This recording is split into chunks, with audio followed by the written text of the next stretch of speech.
red button. Okay, we're gonna rewind it. Stop. Okay. There's Velva. Velva, say hello. Hi, Anne-Marie. Hi. Okay. Working hard. This is the Radisson Hotel, where everything is getting set up. Say hello. Hello, Anne-Marie. This is Jamie. Remember me from a long time ago? Hi. And this is where most of the stuff will be happening. We go down the hall. This is where like part-time stuff is. And we got some bulletins. We'll try and zoom up as close as we can. We'll go to 1 and let's do the NLBC gets $2 million. See, are all those. My mom didn't. And this is more. These are nice tables, which is a banquet. This is a very nice quilt. Here are some pictures of Uncle Byron. There's Otis and Julius from Africa. There's my brother and Nat. There's our house. There's Bishop and Bishop Smith and Nancy Miller. And there's Aunt Linda. Dr. Julius, Dick Marks. I don't remember, but my mom and dad got in the newspaper. You see? Fascinating, huh? And then here's the troubadour. And on we go. There's some things we got. There's some stuff. And the most important part of all, the pool.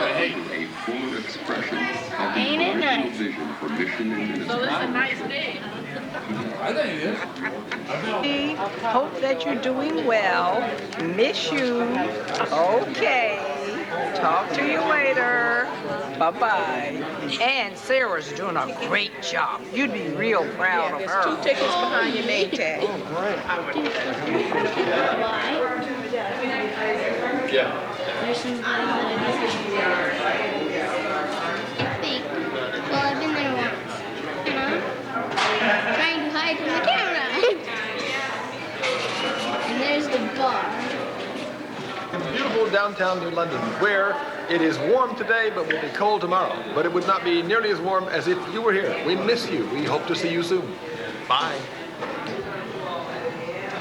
With nice flowers in the middle.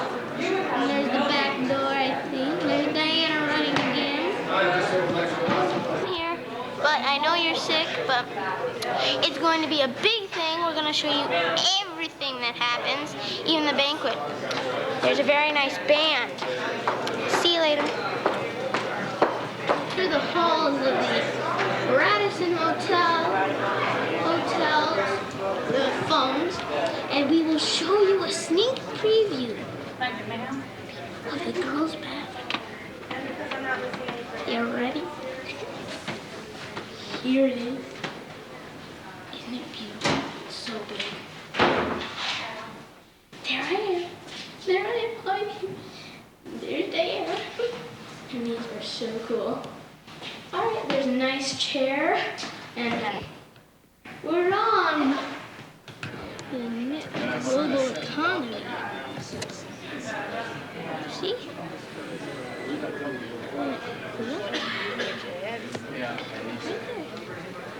Where is it?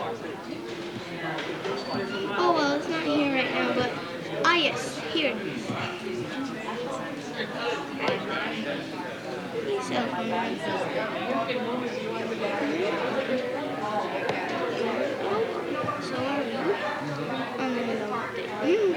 Margaret, I guess you can tell that by looking at the video. Yes. I did my hair for you yesterday, so I was hoping I'd see you because I went to the beauty parlor and had it cut straight. Let's see, other news. Life in Atlanta is actually pretty calm right now, and I will look forward to talking to you soon, I think via email. Bye. We are going to have very lovely chairs, very comfortable. And we have another one right next door, portable, yet seats I think 30 people right now, but you can do the math. Here they are. So on we go with the tour. And there's Diana sneaking. It's got a hot tub, which I think you'd love probably. You see? Very nice. There's a hot tub. Let's zoom in on that. Right there, honey. It's actually pretty cool, but a little hot for me. And there's that 4 feet deep pool. Indoor, it's very nice and warm. Some other schools come, and that's probably some of them, or there's some other people. But we are having many teenage students coming in. And here we are at the registration again, getting everybody suited up. Maggie, Velva, Margaret, and very nice lobby sitting. I'd agree. I'd love to live here. And the outside of the Radisson. The beautiful Radisson. There's Diane outside. And now we will go back in because we are freezing our touches on. There you are. Sorry, we're going to warn them there. Tokyo. See? Yeah, come on. Anne-Marie, I'm sorry you couldn't make it. I'm going to come to Boston to see you. It's the only way I'm going to get it, but I'm going to send you a picture of you when we were in Seattle, and you'll see how your face looked when you had to go on that boat. Remember, we had to tie you to the mast. Anne-Marie, my name? She knows my name. I'm Clara, Mother Clara. I'm sure Anne-Marie will know me. And Anne-Marie, you're not here, but your spirit is. Oh, yeah. And we miss you. Oh, I got you. You got me. All right, Mom. Hi, Anne-Marie. We're in the throes of preparing for the orientation session, so we hope you're praying hard, because we're counting on you. Thanks. Bye. Right here, the glorious bar, the Radisson. So anyway, let me just do my question, and you take off. The waiter.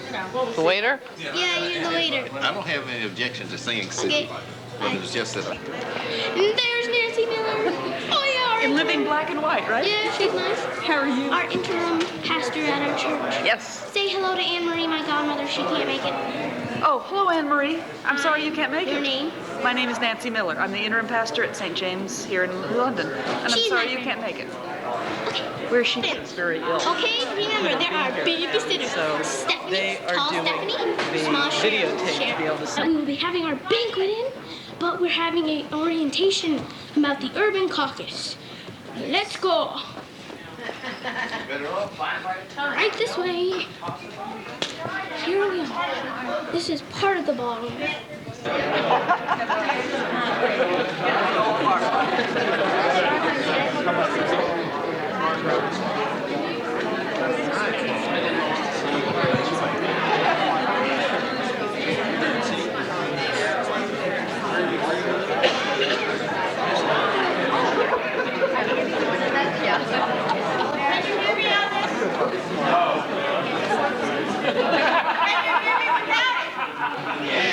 We can hear you, but not on this.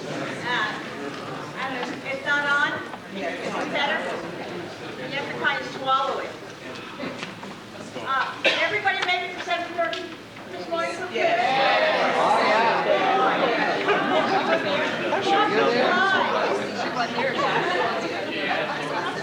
That's right. We're going to move right along. We have a large agenda as usual, but I want to tell you one quick story. There was a vulture in the Niagara River. Y'all know I live up in Buffalo. People don't say y'all, but I'm trying to be inclusive. So this vulture had a hold of some dead meat in the river, and he was kind of riding along with the river, and the river goes north in Niagara, and it ends, as you know, in the falls. And he was just chopping away and holding on to with his talons to that piece of dead meat. And he realized that it was coming close to the falls, but he wasn't worried because he would just let go of the meat and fly off. Well, he went to do that, but his talons were frozen in the meat, and he crashed up the falls, and he's gone. And the moral of the story is that sometimes we all hold on to things, either bad or good, too long when we need to let go and look for other things. Amen. May the Lord be praised today. like that? God preach. Amen. Let me hear some amen. Amen. I'm getting worried about this group. Okay. Couple of quick announcements. For those of us who aren't all here today, we have two people who are willing to chair, one for resolutions and one for nominations for the board. Resolutions is Ralph Sibley. Where are you, Ralph? Stand up. There he is.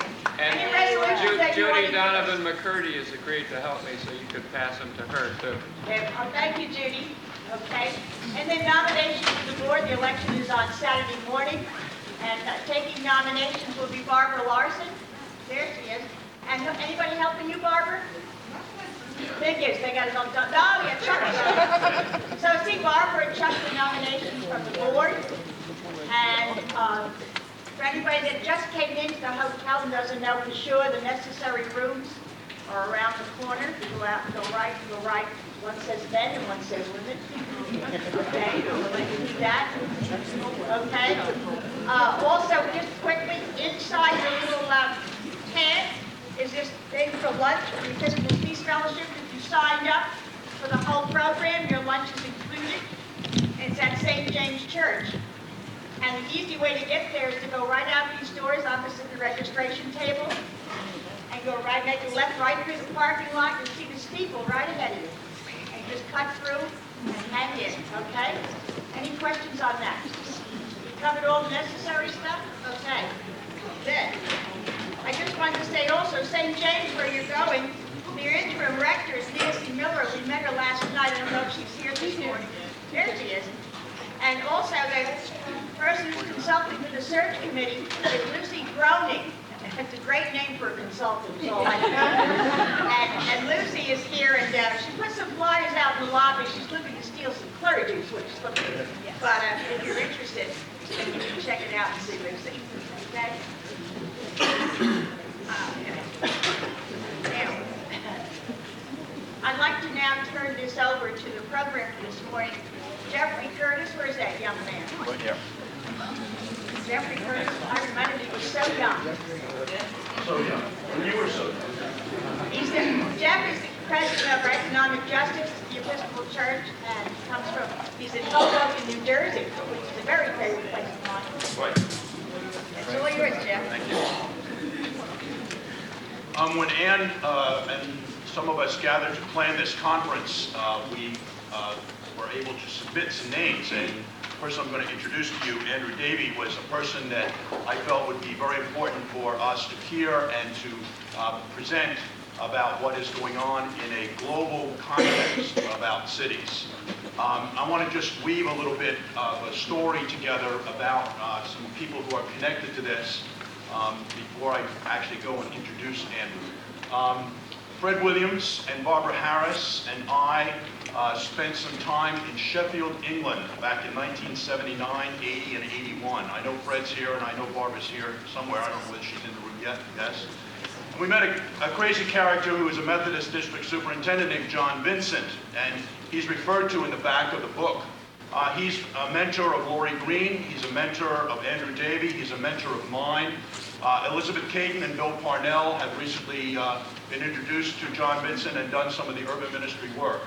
And I just want to weave that together because sometimes it takes a long time for rivers to actually get to a place where you begin to see some real fruition. And I think having Andrew here this morning is part of that river that some of us have been journeying on. And we really need to look at what is the city in terms of economic justice and the issues of economic justice. I first met Andrew about 15 months ago at St. Denel's Library, which was the first coming together of a group of people to work on this new Anglican urban network. And what was remarkable was in Andrew's presentation, and he showed a lot of the cities of which the Anglican Church has to figure out how it's going to be doing ministry in. And a lot of it looked like where I'm from in Hudson County. And so I really got connected to the sense that what we're working on is something that is going on in a lot of part of the world. And I won't steal too much because I think Andrew's going to have a lot of that up on for us.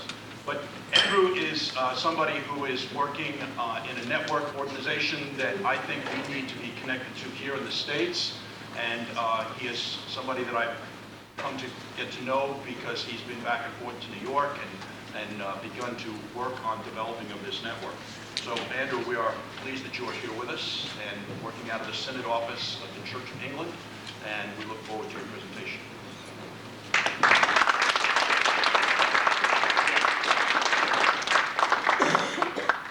Well, thank you for that introduction. I think the other thing I want to say this morning is I think we're very grateful to you folk over here, not least for what was the Urban Bishops Coalition in the fringe of the Lambeth Conference in 1978. I don't think they talked about sex in those days, but in the fringes of that conference, our urban bishops met your Urban Bishops Coalition and said, we must have something similar here.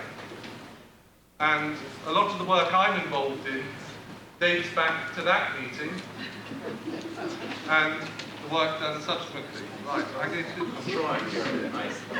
All of a sudden these two guys, I'm going to become a I'll carry on talking while he does that. Stop right there. It's okay. So I need some light so I can read what I'm going to tell you. What I'm going to do this morning is split into 3 presentations, and 2 of them demand slides. If it doesn't look like I'm looking at you, it's because I'm looking down there to make sure the right slide's up at the right time. I want us to think a little bit about how our cities are changing, in what ways new forces, economic, social, cultural, political, are shaping our cities, and what are the global connections between our own particular locational ministries and those of others thousands of miles away. The first part, we're going to get some handles on this globalization and urbanization thing, and then begin to look at some of the ways people are describing what is going on and how this connects with our own theological thinking. The obvious thing to say, of course, is that this is how it looks from my own context as a National Church officer based in London, the real London. You want phones, we've got phones. There'll be parallels and connections, hopefully with some of the cities and towns you serve in. And inevitably, I suspect, some of our favourite corporate demons will be the same ones.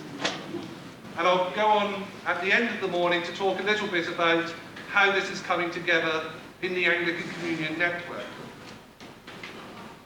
In some ways, what I want to offer is an encouragement to exegesis. Go out, read your city, look at what's happening. What do you see when you walk the streets or look out of the windows of a bus, like we are this afternoon? What happens when we listen to the noise, to the voices, and hopefully to those who are sometimes called the voiceless? How do we read what we find? How do we read the urban signs of the times? And what happens when you take that reading and put it alongside others who work in other disciplines? Well, hopefully this morning will at least leave you with some questions to take away about the cities, the communities and congregations of which you are part. But first, let's do some reading. Cities are all in the news. They're changing, being renewed, offering something new. But are they our dreams come true? Or are they our worst feared nightmares? In these headlines, we begin to glimpse the new forces at work, the excitement, the conviviality, forces that may consume us or lead to the fulfillment of our dreams. Should we shun them or should we welcome them?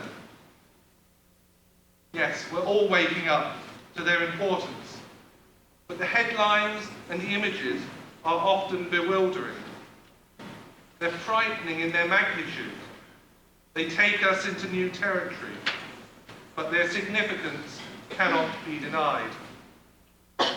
Manuel Castells has written, the destiny of humanity is being played out in urban areas, in particular in the great metropolises.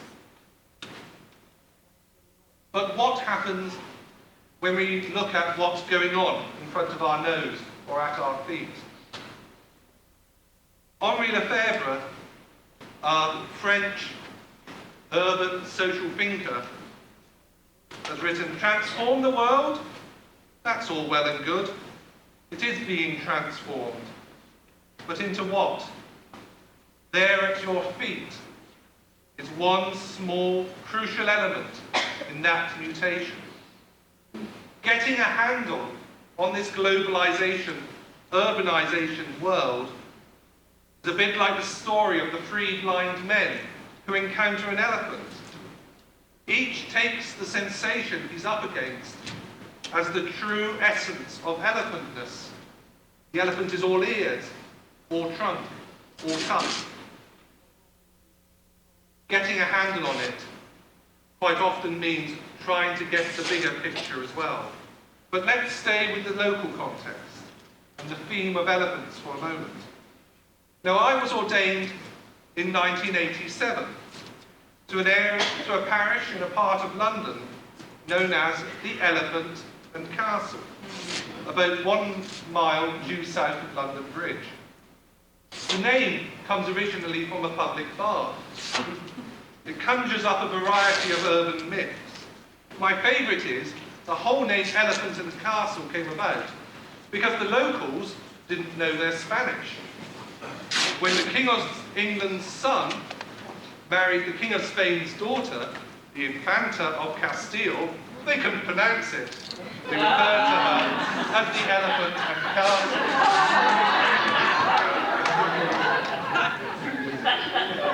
But today, it appears a rather sad place, dominated by a 1960s shopping mall, a former government office block, and saddest of all, Spurgeon's Tavern. But it's a key public transport interchange. There's buses, there's underground, there's suburban trains. For many, it's a place to pass through quickly. But I'm always encouraging my colleagues to stop at the Elephant. If they're not on public transport, to even dare to park their cars and walk through the busy marketplace and the doors of the shopping mall. At first, you'll be struck by the limitations of size compared to recently designed malls. This place was designed for small units. But walk further in and you get a lesson in globalization and minority community enterprise. You encounter a Latin American cafe, accompanied by a number of stalls, supplying a community that passes through the Elephant with what they need. A community that originally came to London as refugees in the mid-70s. Alongside that, you'll find an Indian sari shop, a West Indian building society, a West African Pentecostal bookshop, a black newspaper office, a Turkish bank, a shop selling black art, and then if you go outside to the market in the mall's forecourt, you'll find a Nigerian snack bar, a diversity of music stalls, hair and cosmetic products, distinctive foods, and all these businesses are serving an eclectic population that lives or passes through the Elephant as a transport hub on its way to other parts of southeast London. And being public transport hub, it means that population is for the most part the poor. But that's okay, you may say. A lot of our cities are like that. They're places of reception, of settlement. But I think something new is happening. Maybe the most significant spaces in the centre are taken by new businesses centering on communications. Travel agents advertising cheaper and cheaper fares, making long-haul journeys a more regular possibility. Instant money exchange, transfer facilities, telecommunication operators offering phone, fax and email, using rates that often undercut mainstream service providers. Instant communications are possible. No longer the waiting weeks for those letters from home. No longer the planning over months for that visit. These new businesses allow an immediacy of communication at prices and speeds that few thought possible in past decades. It allows access to the information, the global economy. Globalization is changing the nature of migration, the nature of minority communities. Home is as immediate or as distant as that email or that telephone facility. There's another point I'm going to try and make short quickly, is cyberspace often becomes a space of safety. We read a lot about the dangers of cyberspace for teenagers, but it also becomes a place of safety. Recent research has shown that Bangladeshi teenagers in London have great fun on cyberspace. They visit their cousins in Bangladesh, in the Middle East, in the States. They feel safe there, whereas often they don't feel safe because of racial violence on the streets immediately outside their homes. Back to the elephant for one moment more. As a cultural intersection, the Elephant and Castle works. There may be questions, however, about its financial sustainability, as these businesses occupy spaces that people now want to redevelop. What's happening there, no one could have planned, no one could have anticipated, no one could have foreseen the role of that shopping mall, the rundown part of London, in the global economy. Unfortunately, the regeneration of the Elephant and Castle is inevitable. If you're in London, go and see it, because it's being redesigned. A brave new plan, they say, to put the heart back into one of London's dreariest intersections. You can tell these people don't go to the shopping mall, they only see it from outside. The director of regeneration has said it's going to be a new landmark in urban and environmentally friendly design, a development that will be seen as exemplary worldwide. Well, that's interesting. But let's do some thinking about what's going on behind all this. Let's get a handle on what's happening in cities like London and cities like those you're coming from, but also in the cities of the global south, cities where the majority of people are the global poor. But let's first have some definitions. Globalization. At the dawn of the 21st century, the powers that compete for cities and towns throughout the world are not just the rich and the poor, but multinational interests, often based in centres in a different hemisphere, in a different country. Globalization is an amalgamation of the most significant forces shaping our urban areas and our world today. It's a transition far from complete, but impacting through numerous projects and practices, changes in technology and economics. They've broken down this whole thing about space and time, allowing instant interaction, instant transfer. Ease of communication and travel lead to an explosion of flows between countries. Flows that don't demand you get on a plane, don't demand you take the goods with you across the Atlantic. Global economic systems are expanding. Companies will have interests in a number of locations, often with the ability to withdraw when profitability is threatened. On an individual level, we all carry the paraphernalia of globalization. Banking and credit cards, mobile phones, pagers. We have internet access in our homes, allowing us to access goods and services regardless of where we live. But the global economy is still organized in and through cities. Globalization hasn't thrown out the idea of the city, but it's changed the landscape. It's changed how cities operate. To be part of the hierarchy of global cities, cities now have to provide infrastructure, telecommunications, resources, human skills. Cities are forced to specialize: research, culture, manufacturing. Others are just left behind. Cities are described as the node points in a vast interconnecting network. A network that is often oblivious to national boundaries, oblivious to its impact on significant numbers of people who are excluded from the dividends of the new markets and the opportunities that are emerging. Thus, globalization also poses questions of social justice, of identity, and belonging. Anthony Giddens, who's the director of the London School of Economics, has written about the global dimension of poverty. He writes, underclasses are not just pockets of deprivation within national societies. They are the fault lines along which the third world rubs up against the first.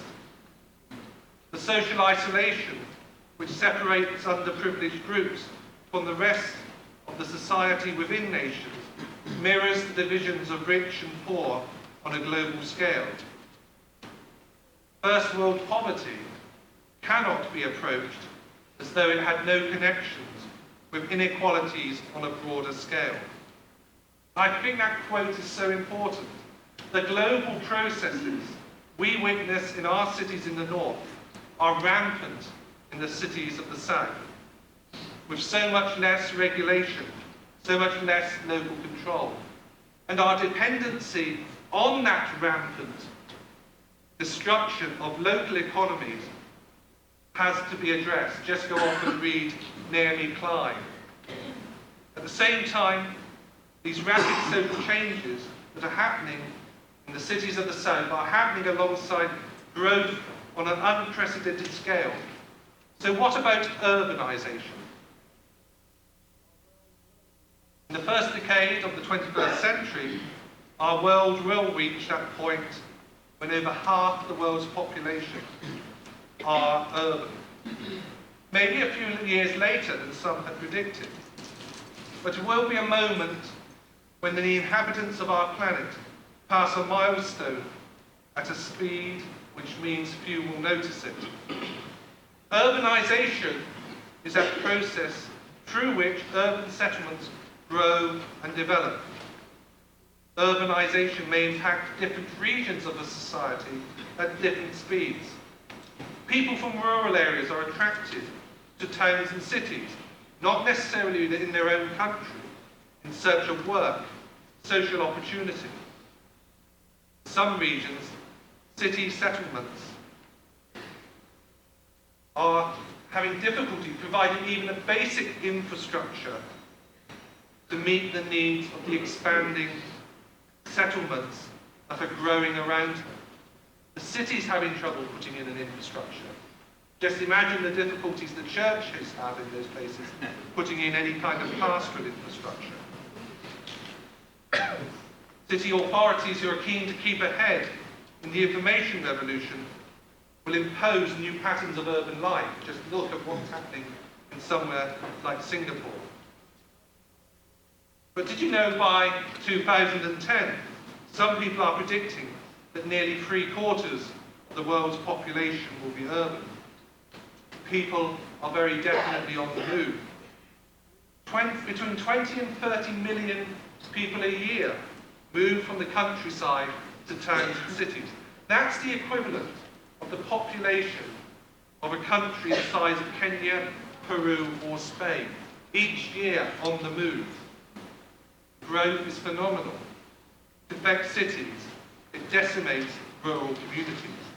Let's have a look at how it looks map-wise. The darker portions on these maps indicate nations with more than 50% of their people living in urban areas. Just watch what is happening to the world as the years go by. Here's 1970. Here's 1990. Here's the predictions for 2025.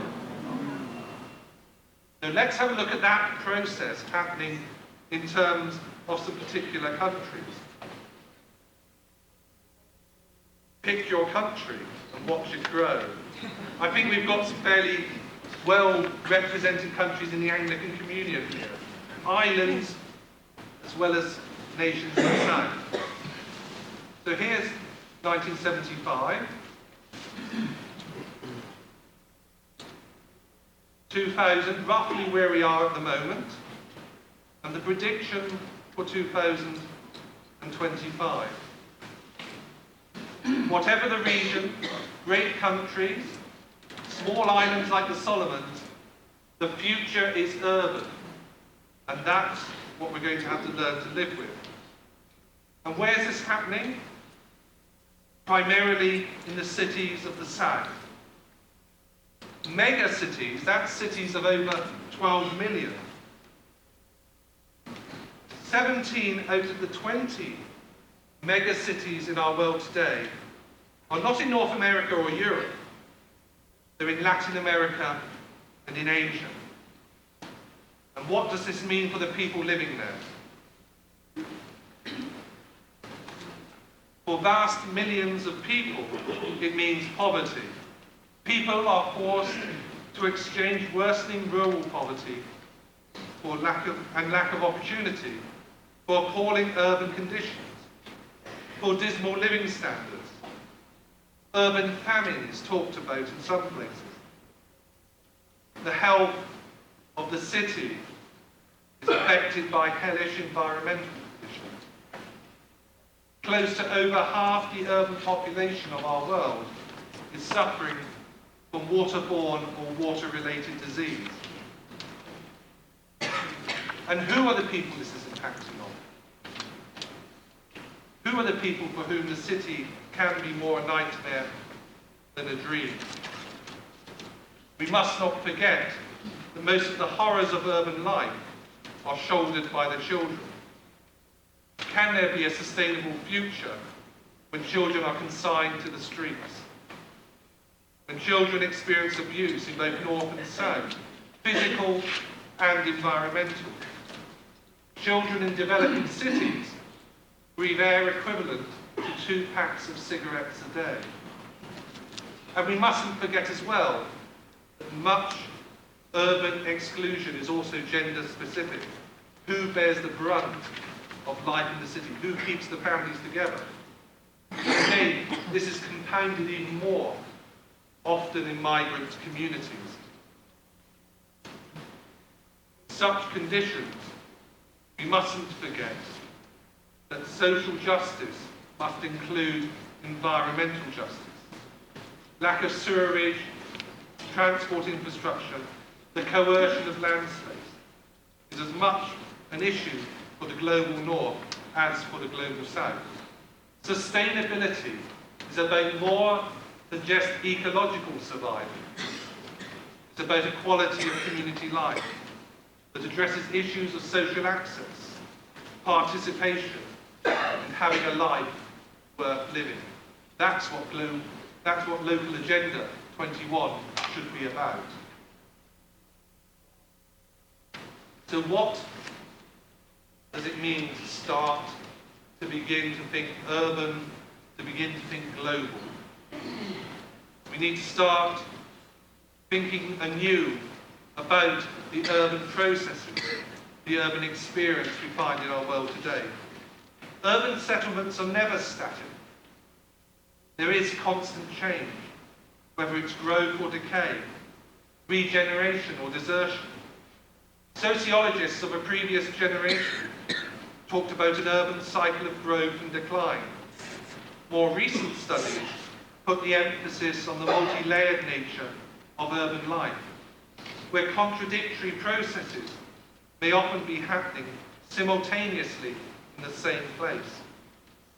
Urban space is contested, negotiated, expropriated by different social groups, just as we saw in that shopping mall in South London. It's expropriated by social groups, by minorities, by new arrivals. Networks, ideas, movements, processes are shaping the urban world around us. Urban experience is common globally, but far from uniform, presenting previously unanticipated challenges and opportunities. The intensity, the speed of urban life offers the excitement, possibility and potential that many are looking for. Others are involved merely in a struggle to survive, in which they find themselves failing. Urban experience is identified as critical in the development of scientific and cultural life. Civilization figures well in histories of urban life, but I think it's more ambiguous than that. Civilization must be the processes through which people learn to live and organize together, learn to include. At the same time, the urban experience does raise those profound challenges which we're going to look at in a bit, about social justice, power, identity and belonging. All this in turn challenges us as church to get our thinking right, to get our theology, our missiology, our ecclesiology right.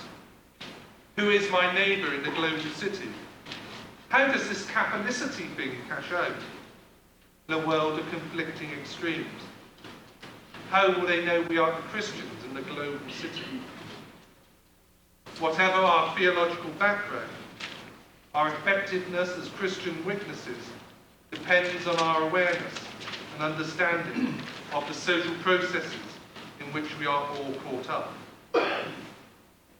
But the urban experience must not solely be one where we are being shaped by external forces, but also one of struggle. We must struggle to be protagonists in the shaping of communities and settlements of which we are part.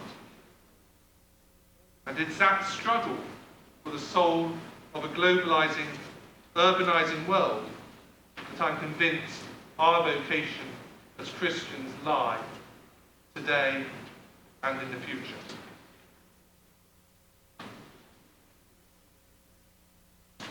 Who's going to share the next? Who's going to tell you what you're doing?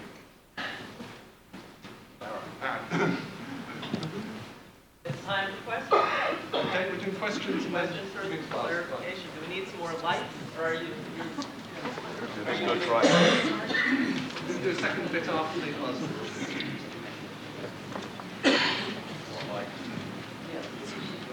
Questions in response to the first presentation? Yes. Hi. Good morning, everyone.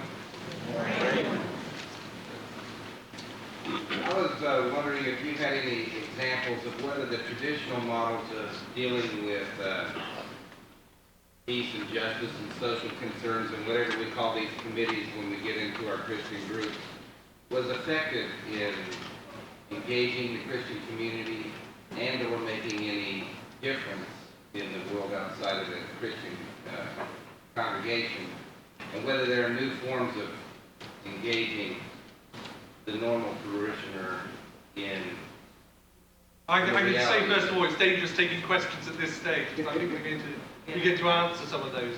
Unless there are questions of clarification, is what I think it's going to. Yes is the answer, but at the same time, what I'm asking for from you is some of your own examples of how these changes are seen in your own social ministries. Shall we go on to the next thing, rather than say, okay. I need to grab another script of this thing. I can't see. I'll read it. It's the only slide.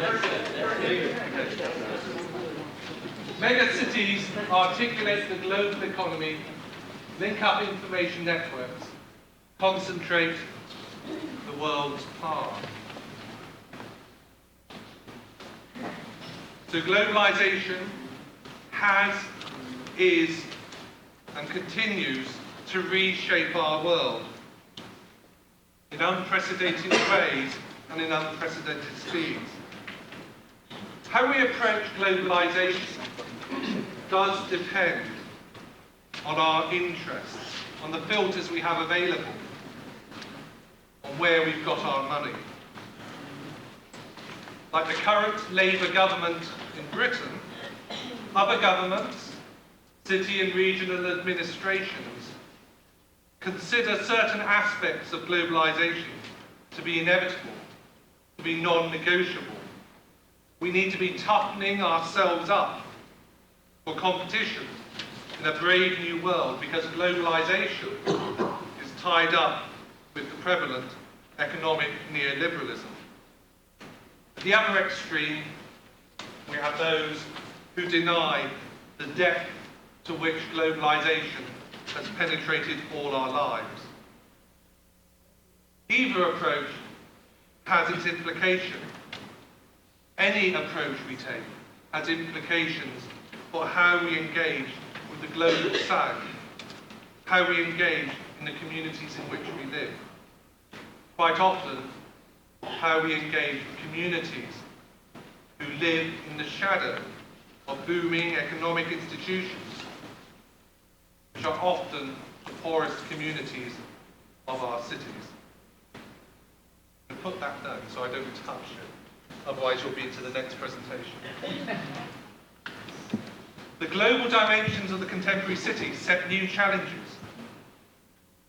This is true not just for the business world and the affluent, but also for the poor, particularly for minority communities, whose communities now stretch beyond traditional geographical ghettos. The poor in the global city have been described as a seepage through the racked casings of the nation state. Global processes move people, not just money and information, across national frontiers. If you want to get a handle on this, I suggest 3 writers: Saskia Sassen, Manuel Castells, and Leonie Sandercock. And I'm going to use them in the paper I'm going to read now. Saskia Sassen, she's Professor of Sociology in Chicago, describes cities as being strategic sites in a new geography of centrality and marginality, which reproduces many of the old inequalities in new clusters. Globalization puts cities into new hierarchies according to the intensity of transactions that pass between them. The most powerful of these are the international and financial business centres: New York, London, Tokyo, Paris, Frankfurt, Zurich, Los Angeles, Sydney, and Hong Kong. But another level is emerging, which includes cities such as Sao Paulo, Buenos Aires, Bombay, Bangkok, Taipei, and Mexico City. A new level of global cities emerging.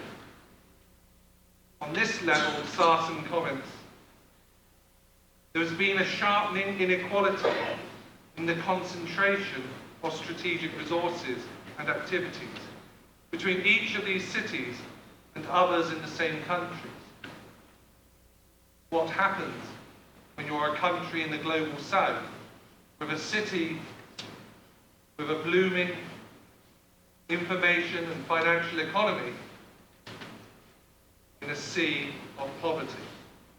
Sarsen goes on to observe, alongside these global and regional hierarchies of cities is a vast territory that's become peripheral, increasingly excluded from the major economic processes that fuel economic growth in the new global economy. The cities of Africa, for example, do not feature in these hierarchies. Technological and economic apartheid is apparent in the global economy, and the continued exclusion of that continent from connectivity. Castells describes this as the disinformation of Africa. Laurie Green, in the booklet you've got in your packs, has commented, "We must take care not to be swept along by the rhetoric of globalization. We must take care not to accept that the economically significant world cities are the only centres to worry about. For although economics is a tremendously powerful factor on the world stage, there are other forces equally important for a Christian analysis." There are key components in Saskia Sarsen's thinking is valorization. Valorization. It's a socially embedded dynamic which sets criteria for valuing, for pricing, economic activities, outcomes, or sites. Sarsen writes of the over-valorization that happens around activities and places associated with the global financial markets and specialised service sectors of London, of Manhattan. How this dynamic impacts there can be seen in the prices associated with real estate, with residential areas, in those places as much as it's associated with wages. Thus it introduces a very spatial dimension into the equation. This is where we see the suburbanization of the core of our cities happening, the equivalent of gated communities emerging in the centres of cities. Over-valorization is paralleled by devalorization of people, of places, of activities associated with other types of economy, including many of those employed in the low-paid manual jobs on which the daily life of the global city depends. Places and lives are considered cheap, while others are given significance out of all proportion to reality. Why should the person sewing Nike trainers in Hong Kong or Vietnam be paid less than the person who sells them in New York, or for that matter, for the person who advertises them on the television? Sarsen is also convinced that there are patterns similar to the denationalizing processes that happen with money happening with the urban poor. People are on the move. We see it. You see it coming up in Central and Latin America. A mobile migrant labour force upon which the infrastructure of the global city actually depends. And that's going to become increasingly important. Yet in that sector, employment is increasingly temporary, increasingly insecure. Economic disparities emerge very quickly in our global city. Just look what's happening with the public sector. Look at what's happening in the public schools, which sit alongside global corporations. The impact of economic changes, including debt and restructuring, to the cities of the global south, drive the poor into urban areas, to struggling cities, as well as highly developed centres, in which they fare little better. In some places, Kuala Lumpur for example, we see high-tech towers rising in core zones, new areas of residence, leisure sprawling. But we also see impermanent settlements at the edges. The city, as I said, is contested. It's a space for social and economic justice. But can it also be a space for spatial justice? How do we talk about who has a right to the city? Who's a right to public space? Who has a right to call the city home? The church seems to be absent from a lot of recent urban analysis, despite the deep religiosity we see particularly among marginalised migrant people. I could describe what's happening in London, you could describe what's happening in the city of the US. Despite the potential of faith communities and their deeply embedded transnationalism. If you look at Saskia Sarsen's analysis, she's got global capital moving freely across national boundaries. She's got the migrant poor moving, well, not so freely, but trying to move across the national boundary, quite often succeeding. And what of the church? Haven't we got a deeply embedded transnationalism that means we can move, we can operate across national boundaries in a way quite different to other non-governmental organisations? Whatever international organisation has the ability to mount a conscientisation process such as we saw with Jubilee 2000. Transnationalism is part of the potential of the convictions of faith to penetrate the citadels, the gated communities of the global economy, places where faith must confront distortions of faith, the belly of the beast. And it's precisely in that territory we need to bring the analysis of valorization into the theological discourse. Alongside Saskia Sarsen, the other person to be reading is the Spanish urbanologist Manuel Castells, who now teaches in California.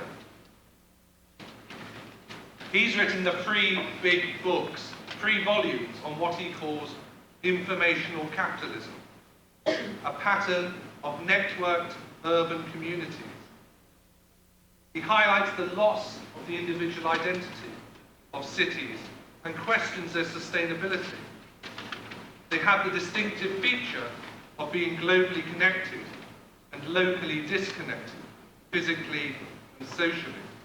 I think one of the examples I've heard recently of this is the way in which corporate citizenship is practiced now. In London, it's very easy to get corporate sponsorship for the ballet or the opera. It's more difficult to get those corporate bodies to begin to sponsor schools, to begin to put effort into hospitals.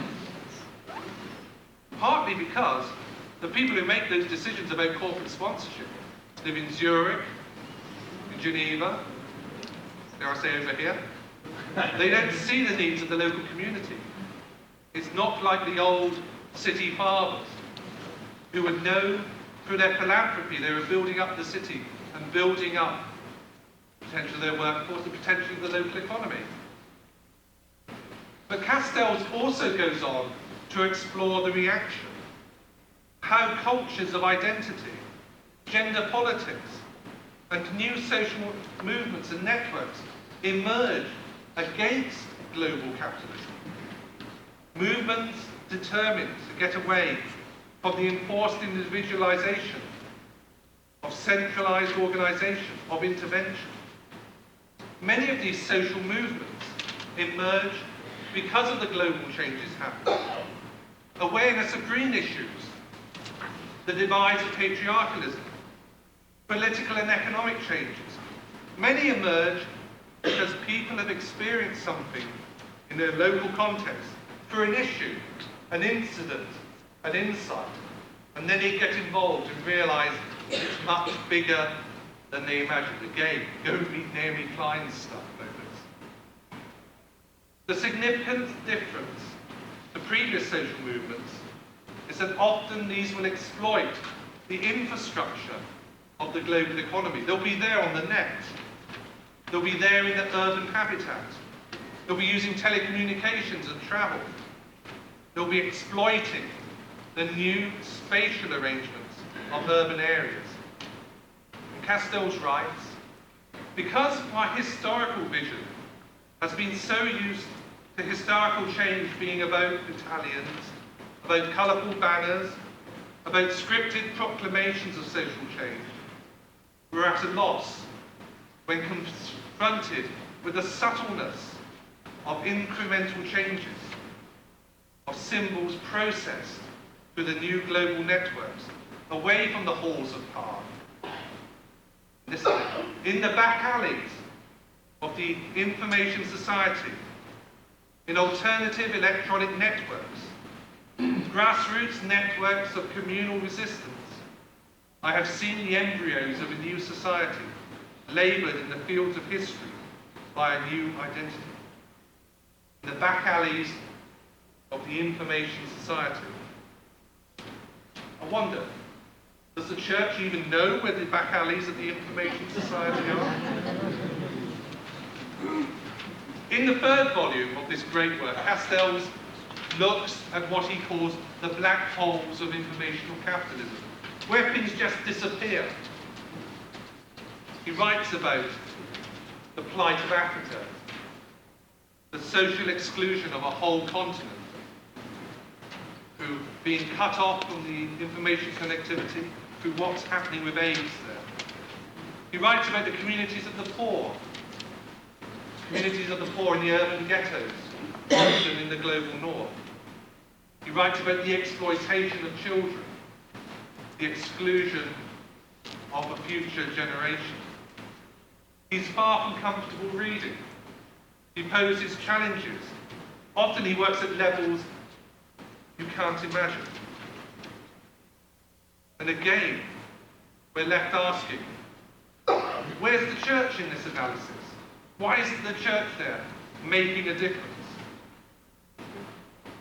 I guess we may have questions again, saying, but aren't there religious groups in this global economy? It isn't all benign groups that exploit the information economy. We see it in the taking over of communications networks by fundamentalist movements and their alliance with the powers of communication technology. We see it in the globalization of Pentecostalism. But don't we also see it in the booming religious movements of Africa? The advance of Christianity in that continent must be part of the solution to what Castells is writing about. The political influence of European Christianity may be on the wane. But what of its resurgence in new forms and causes, many alongside the social movements that Castells is so concerned about? Must be surely there with these people that those concerned with offering an alternative Christian perspective must locate themselves. How do we build up and sustain Christian presence and witness in the back alleys of the information society, in the black holes of informational capitalism, on those fault lines that Anthony Giddens talked about? About a year ago, I was at a lecture in London by the geographer David Harvey on the importance of geographical knowledge. He was talking about how bad geography does affect the way we see the world and our ability to comprehend what governments and those with power are up to. And I think this is well illustrated by one of the statements he made. He said, during the Central American crisis of the 1980s, there were two groups in the United States working on their geographical knowledge: the CIA and the radical church. Needed to know what was going on, needed to know how to respond. And we need to begin to asking ourselves what types of literacy we're working on to help us understand the changes and movements in our world. And that again is where Jubilee 2000 was so important. Whatever its success or failure, it meant that ordinary Christians were developing a new literacy about the way the world worked. And God help us, the fusion of Christian ethics and economics must surely take us into new territory when we approach globalization. On a technological level, do we assume that advances are inevitable? Do we assume there's no way we can influence the way in which technology is advancing? we must find a way to pose the questions. We must find a way to pose the questions about economic development. We can't be content to let these inequalities that exist on a micro level in our cities be tolerated at a macro level throughout the world. Who and for what is the economy for? Is it for the elite, the small groups? At the same time, I think we mustn't fall captive to the simplistic analysis that rejects the global solely for the local. Our world just isn't like that, and neither is our faith. We need an approach that's willing to take some fairly sophisticated risks, as the stakes are so high. We will find many of our challenges remain unanswered, with the same frustrations that were visible on the streets of Seattle, Prague, and Davos. But those demonstrations were an important illustration of the potential and the failure of engaging with global change. Globalization isn't a juggernaut to be stopped at all costs, but it is a process that can and must be subverted through those lower circuits that we've been thinking about, but also at the higher levels. We must find ways through which globalization can be adapted, resisted, and guided through whatever access we have to the higher circuits. And I assume those of us who have connections in with core city churches must know some of the people caught up closely with those higher levels, as well as those of us who are involved in ministries in poor areas. We must use the church for all the potential it has in that bridging between the rich and the poor. But I think it's in those lower circuits in our ministries among the poor the potential must lie for faith communities in coalition with these new social movements. And I think this raises questions about the vocation and shape of the church. We'll deal with some of the questions on a global scale later. But I want to suggest a church that fails to realize its potential in this new context will find itself more and more reduced to individual pietism and introspection. The strengths of the church must lie in its ability to hold the local and the global in its own dynamic tension, as it seeks the practice of human freedom in the presence of God, in whatever human arrangements it encounters, at local, national, regional, and global levels. As in human life, it follows the gospel mandate to over-valorize communities and individuals in the margin of the global city. Other theological ideas come in here. Koinonia, solidarity and participation. And to use that forever problematic patriarchal phrase, the kingdom, rooted in the conviction that there is another system of alternative rule, which far from being separate to human society, is concerned with the practice of new, defiant patterns of social relationships in the face of the powers that distort them. And I guess while challenging the reshaping of the geography of power, we must be there in the cities, living a real presence through communities that include, strengthen, and give integrity to those at the margins. Local pastoral practice must inevitably be global political praxis. Presence is such a crucial concept, not least for those of us who are Episcopalians in a more Catholic mode. William Kavanagh has described the tension of the global and the local to be found in the Eucharistic act that breaks down specific spatiality and unspecific universality in favour of the Catholic. The Catholic is not a place, but a spatial story about the origins and destiny of the world, a story we reenact around the altar. And another theologian from our own country, Graham Ward, has written, local theologies have to relate to the global. Virtual communities must understand and redeem the nature of the embodiedness we hold as church. And I guess much of the scene we've been describing, while it is emergent, why it is transitional, leads us into question new patterns of community life, new patterns of politics.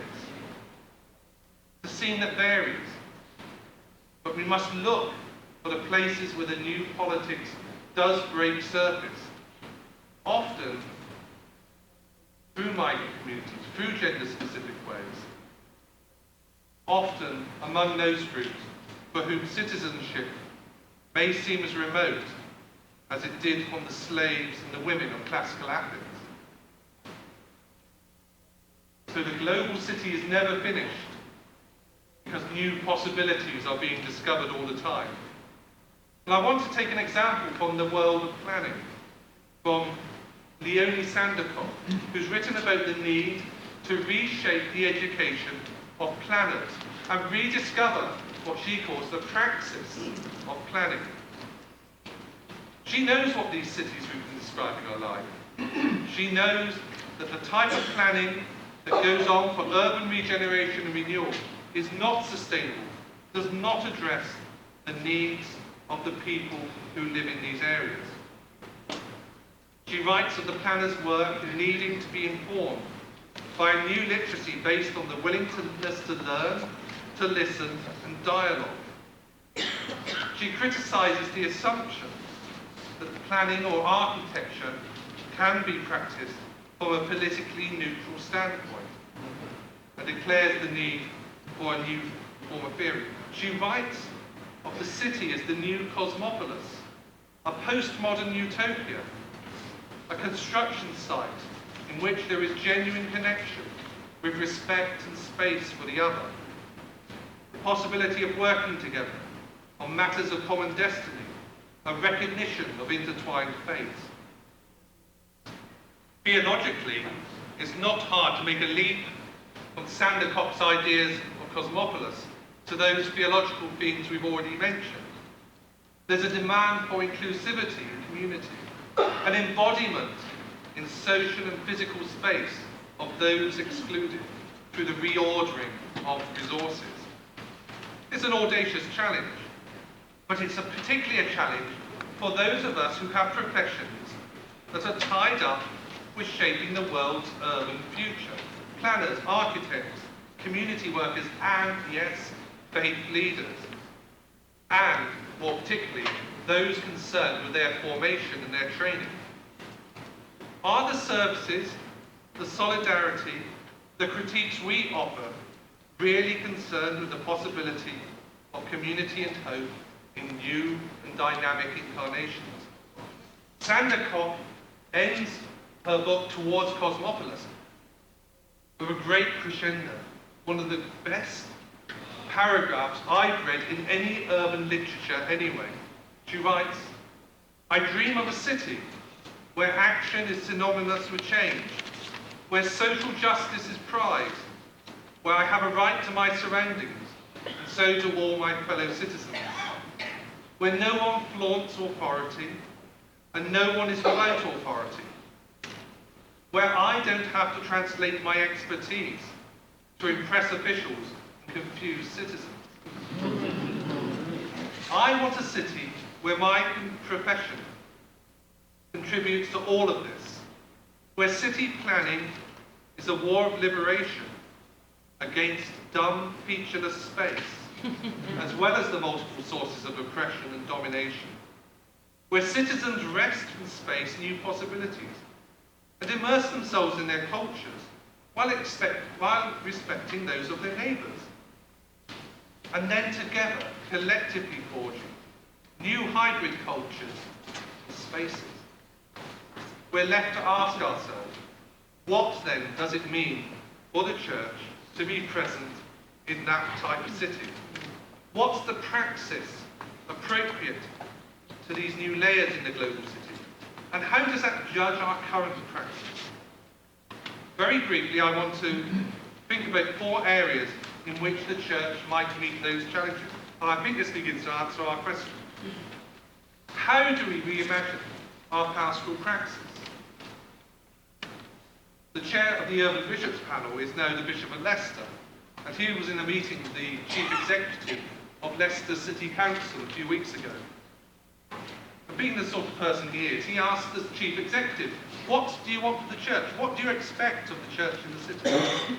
The answer was, we expect you to be there, present, prayerful, and passionate. Present, prayerful, passionate. I think also we need to start to rethink our pastoral practices in relation to migrant communities who are breaking out of the ghettos of the world. But that's a whole other talk.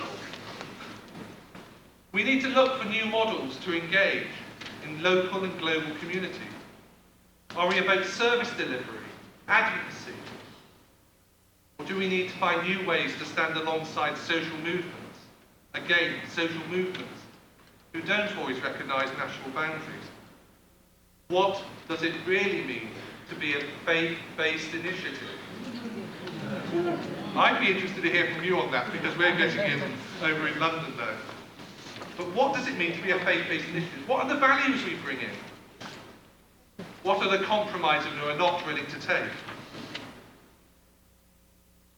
Another level, how do we ensure our national and denominational agencies and networks are connected? When I go back to England from here, I go to a meeting between Church Action on Poverty, which has primarily dealt with the national poverty agenda, and Christian Aid, one of our leading international aid agencies. We've got a meeting looking at how things connect. And one of the things those two groups have done together in preparation for this conference is set up an exchange between Manchester and Manila. They set it up at the same time a factory was being closed in Manchester and reopening in the Philippines. How do we assist what people have called globalization from below? How do we assist people to talk in those lower circuits of globalization? And after we've talked for a while, we're going to look at how we begin to address global networks, how we begin to underpin some of this thinking in our Anglican communion. And I guess, how do we begin to address the questions of those who may come across the information we're peddling through our websites? You can't guarantee who's going to access your website.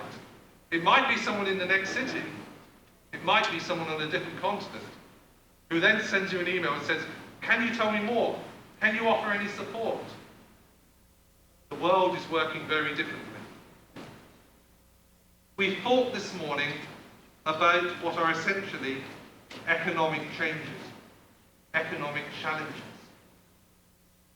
that affect the way we live, relate, and work in global communities. In the teachings of Jesus, oikonomia, the economy of God, is concerned with the reordering of relationships through a just and gracious liberality. God's over-valorization disrupts and overturns existing arrangements. The sower reaps a harvest that will enable him to buy himself out of servitude. The workers in the vineyard experience the economic implications of an order based on sufficiency and grace, rather than keeping people marginal and dependent. The origins of the term oikonomia lie in the concept of the household, the oikos, a system or a unit in which people live together, interdependent, in which there is something distinctive about its management, about its ordering. And of course, oikos, oikonomia, are the roots of our words, economy and ecumenical, the ordering of life in a global dimension with persons and resources in relationship. We need to start reclaiming these words. We need to see them at the heart of our theological discourse, just as we need to regain words that we use about what's happening in our cities not least regeneration and renewal. In 2 Corinthians, Paul encourages a dynamic mutuality between what was then the global network of Christian communities. He encourages the embodiment of hopes and longings for God's new order. He encourages people to look at their praxis. The church is expressed in terms of mutuality, co-inheritance, communication, jointness, service.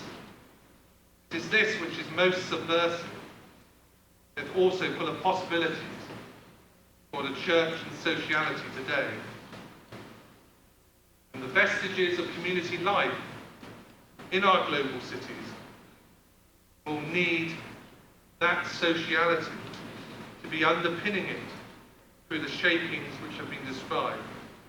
That underpinning can be initiated by congregations who also recognize the change they need and need to be part of. Congregations that hold the local and global in their own identity. The church can provide a strategic site for negotiating new boundaries, for discovering the potential of urban life, its vibrancy, its conviviality, its interaction and community. And to be present in those layers, global, local, urban, it's a challenge and a critique we can offer in the midst of all this change. And that's the way we're going to be part of the healing, redeeming, and transformation of our neighborhoods and cities, and ultimately our oikonomia. Thanks.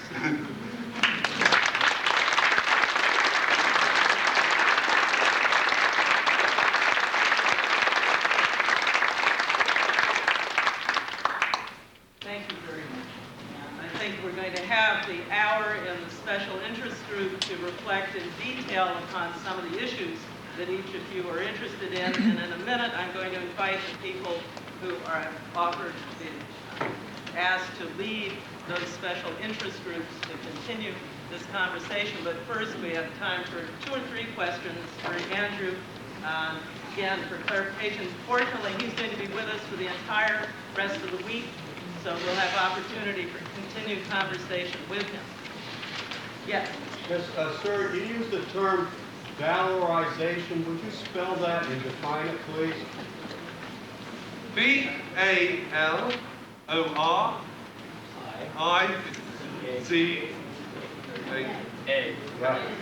Valorization. How we put value on people, on activities, on places.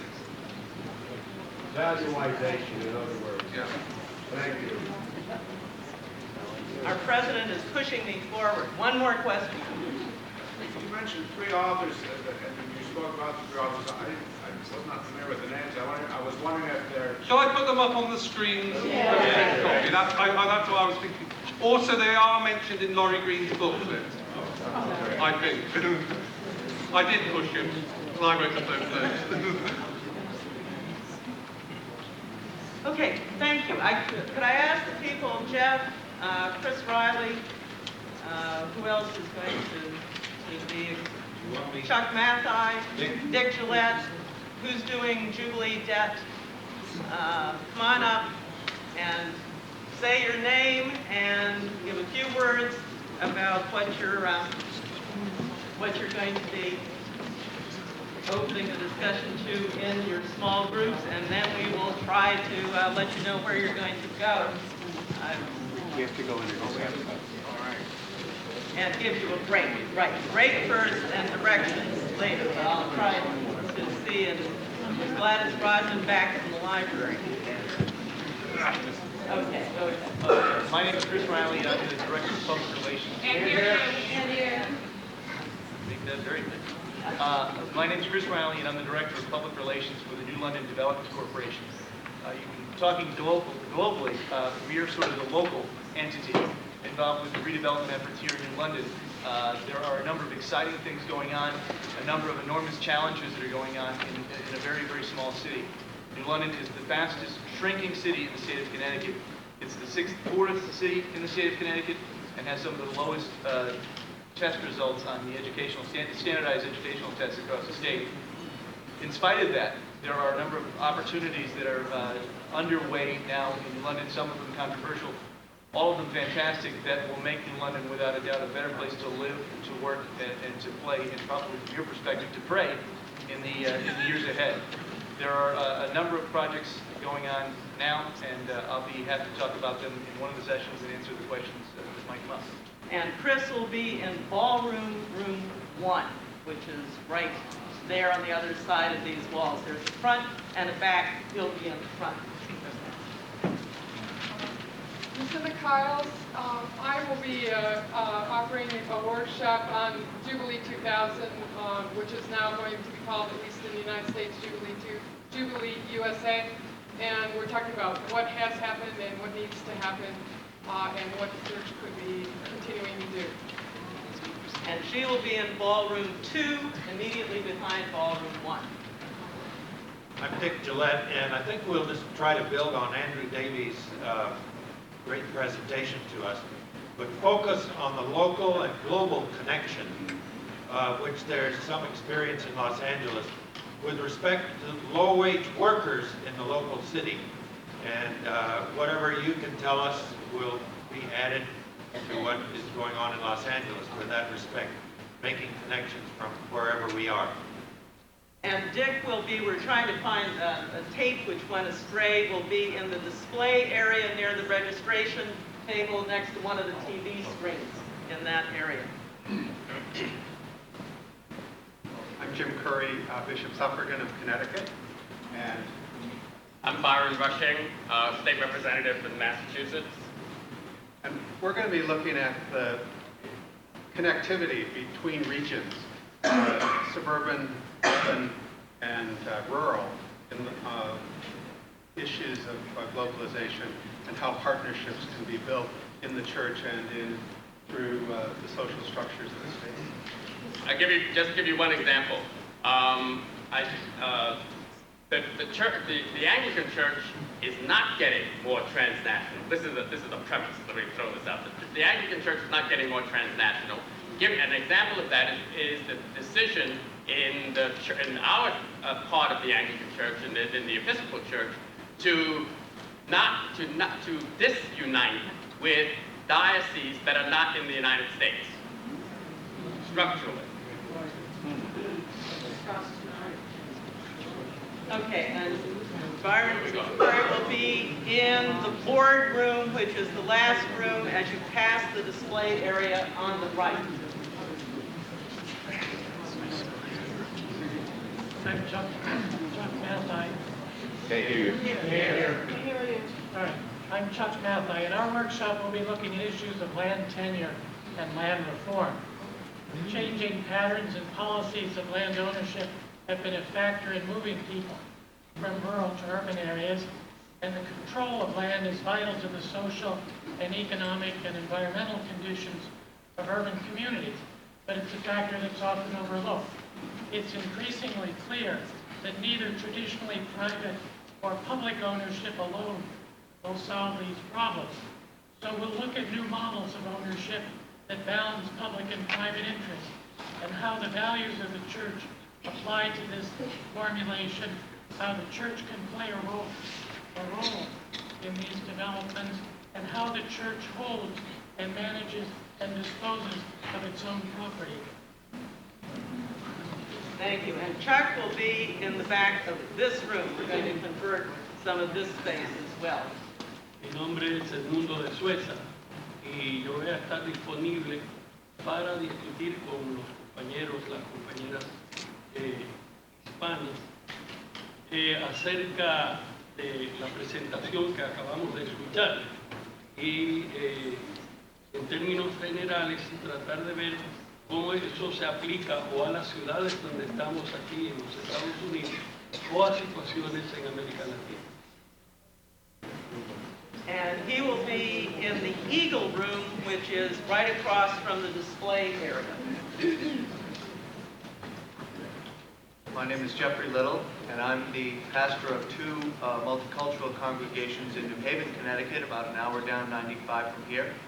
Director of the new Church Mission Society USA, which is dedicated to the development of intercultural congregations as a tool for local praxis of global networking. And so if you are interested in how we might do multicultural worship, multicultural Bible studies, intercultural counseling, very practical pastoral parish issues, then please feel free to join me.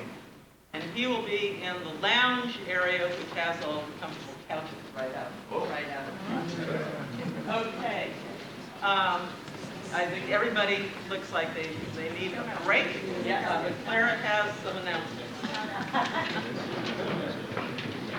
Can you hear me all right? Okay. Very quickly, if you have anybody you want to nominate as the saints of the EUC, which we do at our annual assembly every year at the Eucharist this evening, please see Margaret Rose. We try to honor those who, there's Margaret Rose, her arm went up anyway. And then you will be breaking a little bit now and take a quick break. And from your break, you'll go to your groups that you want to speak with, and then you'll come back here about, anyway, by 11:45, so we can wrap up real quickly and head across the street for lunch. To go to lunch, remember, you go right out this side door and make a left. So see that. Also need to remind you then, after lunch, for those of you who are going on the site visits, you can get to the lobby right away. The buses will be there for 4 buses for the 4 different site visits. Everybody got that? Okay. It's economic justice, social services, education, and then there's a 4th dimension that's going home with ET, I think, or something. But anyway, there's 4 buses for 4 different, it's in which one you want to go to. So be in the lobby right after lunch. Remember tomorrow morning, right after breakfast, 9 o'clock, the bus leaves for the museum. Don't forget. Okay, that's it. Let them go have their break. Coffee time. Don't forget to sign up for the Pequot Museum tour in the lobby if you're interested in that, because I need to let them know by noon time. Thank you. Before we finish up here, take your seat. We only have about 10 minutes before we go for lunch. 2 of the youth here have something they'd like to read to you that was written by a student from Columbine High School. It's Edward Young and Kate Malvern, and they're going to read this to you in just a few minutes. I want you to listen. It's a message for all of us. If you want to read along, it's in your packet. It's a white sheet that looks like this. All right, this is what the teen wrote. The paradox of our time in history is that we have taller buildings, but shorter towers. Wider freeways, but narrow viewpoints. We spend more, but have less. We buy more, but enjoy less. We have bigger houses, but smaller families. More conveniences, but less time.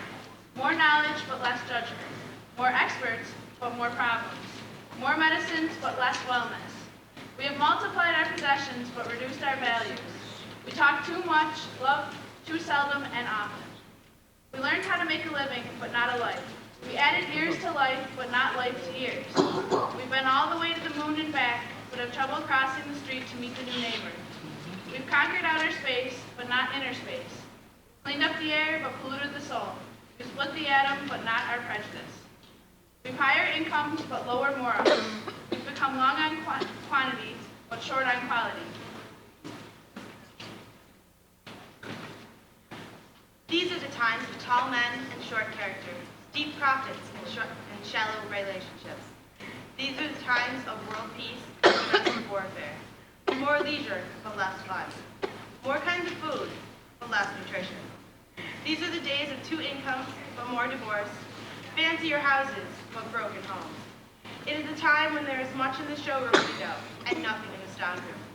A time when technology can bring this letter to you, and a time when you can choose to either make a difference and pass it on, or just delete it. John the Baptist lives in the soul of this young person, a voice crying in the wilderness. This is why we take seriously, prepare the way of the Lord.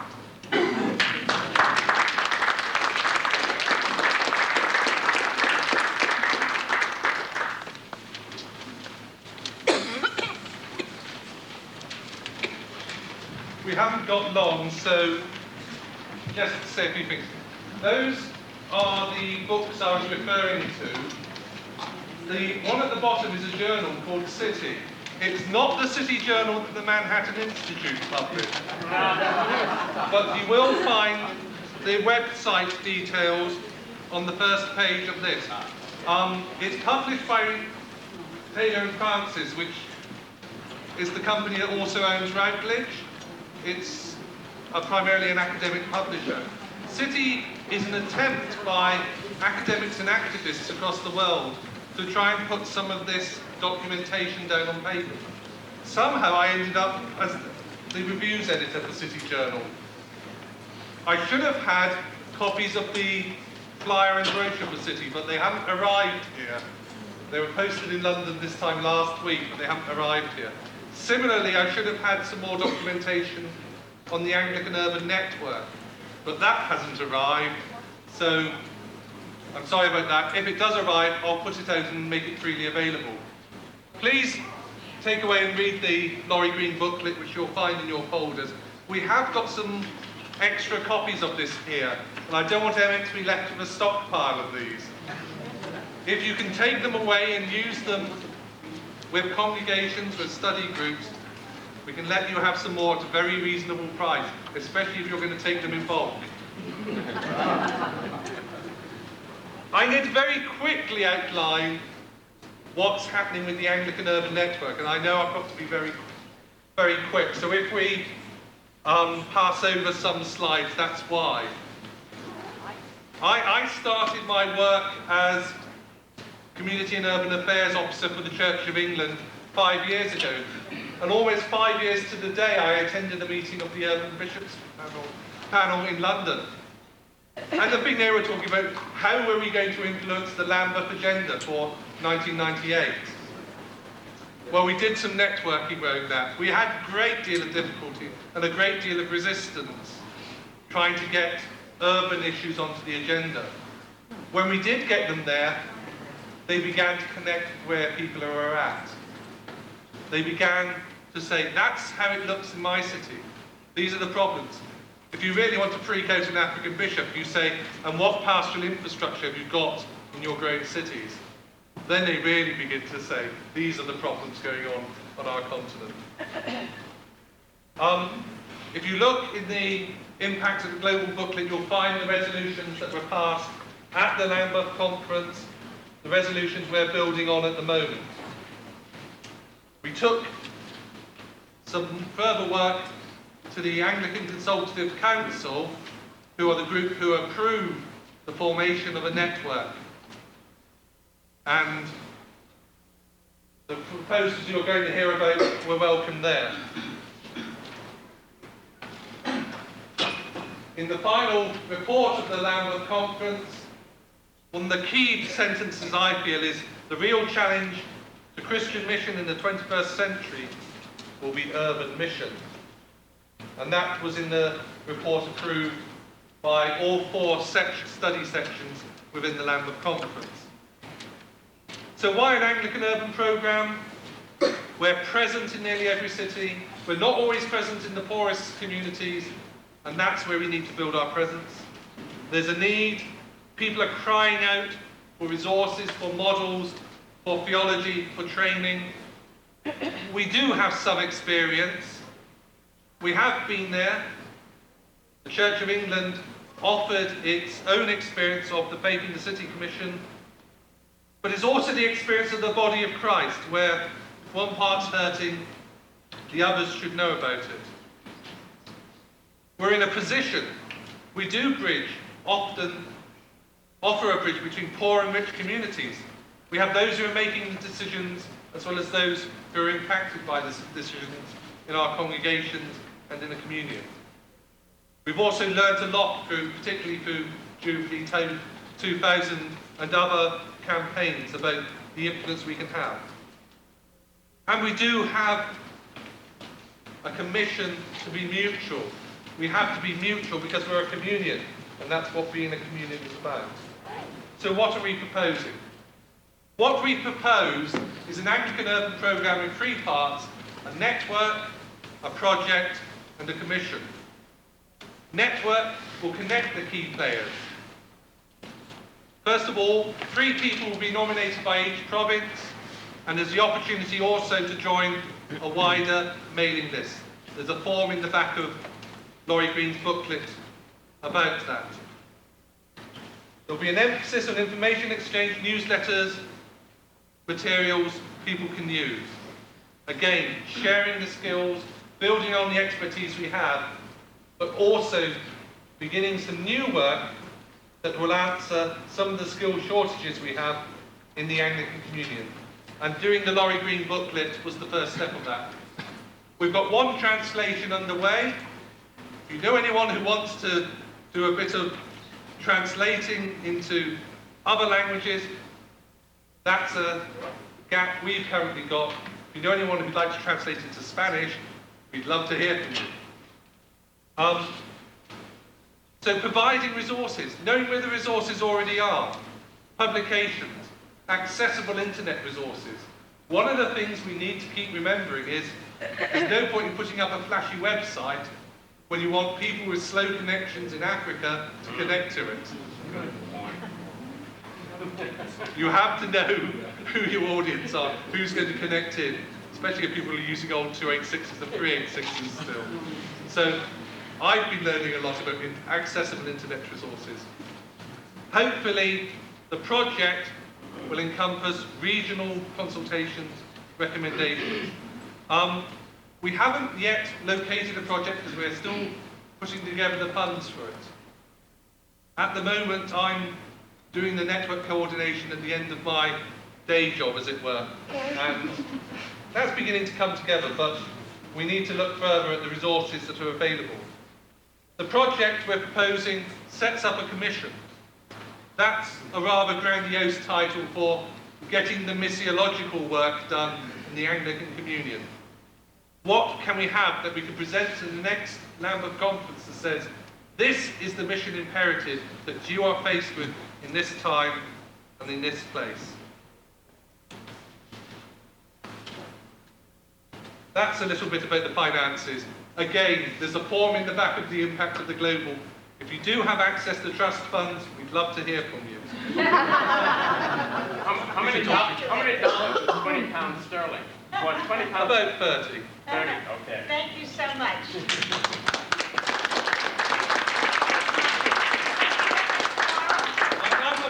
I'm around for the next 3 Yes, and days. so you can grab his ear, grab his bottle. Well, don't grab